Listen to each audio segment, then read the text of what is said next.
देखल जाए एगो महाभारत हमने के यहाँ भइल बा, फिर ओकर परिवेश बन गई बा।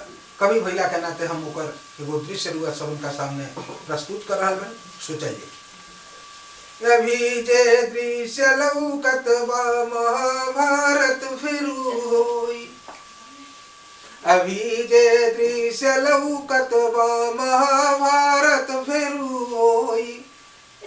अरल अन्याय पर बाटे दुर्योधन महापापी, सदा सह दे रहल शकुनी न बानी बात उत्पाती। खरा गुरु द्रोण हो के मौन कुछ बोले न जब पई है, विवश हो कर्ण यस योद्धा जब करे हाथ बिक जई है। गुरु जे ज्ञान के ज्योति जो राखी में तो पा जाई, विशद जे ज्ञान के गंगा उगरही में भुला जाई। विकल विश्वास जब कापी न कुछ कह सकी कोई, अभी जे दृश्य लौकत बा महाभारत फेरू होई। अभी जे दृश्य लौकत बा महाभारत फेरू होई। पितामह भीष्म जब भय से भ्रष्ट राह अपनई है, पितामह भीष्म जब भय से भ्रष्ट राह अपनई है। सही जे बात बाट जानी के सोझा न कह पई है। स्वार्थ में पलल धृतराष्ट्र स्वार्थ में भुला जाई।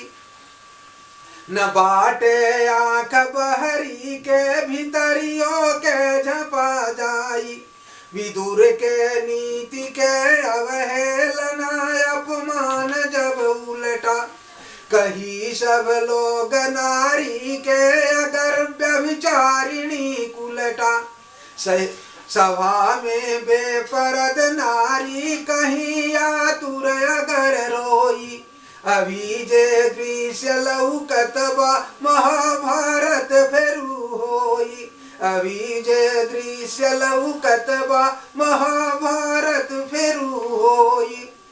बिकी मान पैसा पर नीलामी साँच के हो की, बिकी मान पैसा पर नीलामी साँच के हो की।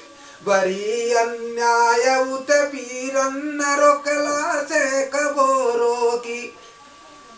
बड़ी जब आदमी से आदमी में जब कबो दूरी, विवशता वे वजह भर के बढ़ा दी ढेर मजबूरी।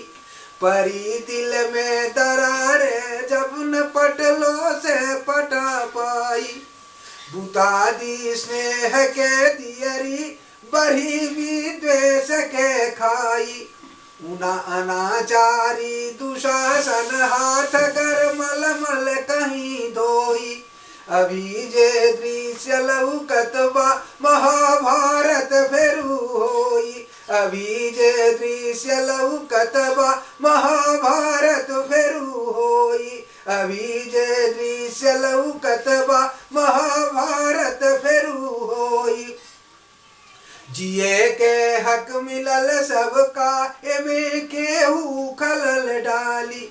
जिए के हक मिलल सबका एमे केहू खलल डाली। जियल जहरे बना दी कहीं बखरा हमर खाली। दी ना छोट गरही सा करी जो काम मन मानी। कसक उठी करे जा में बनी फौलाद तूफानी। बनी तब क्रोध के लावा फूटी धरती कपा दी। उठी तब जोर के ज्वाला हिमालय के हिला दी।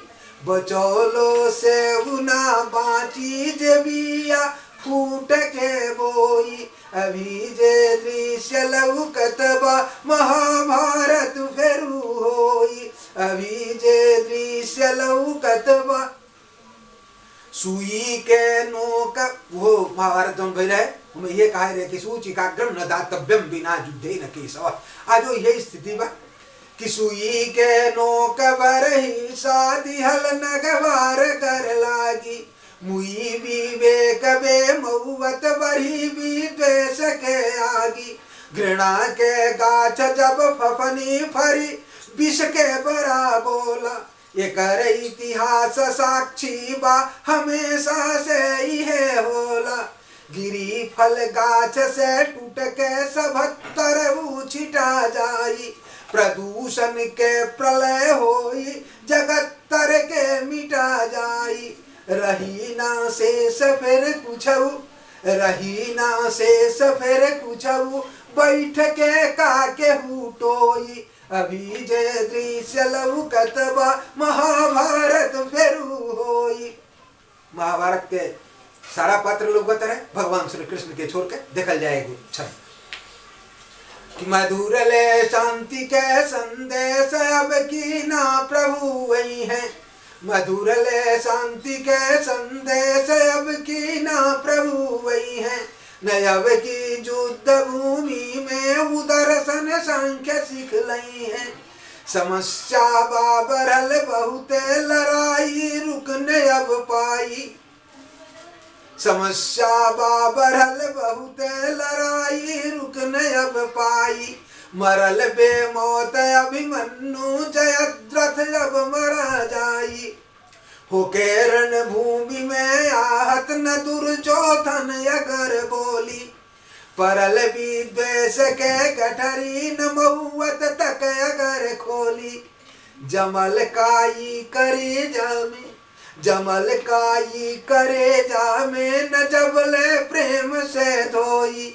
अभी जे दृश्य लौकत बा महाभारत फेरू होई। अभी जे दृश्य लौकत बा महाभारत फेरू होई। अभी जे दृश्य लौकत बा महाभारत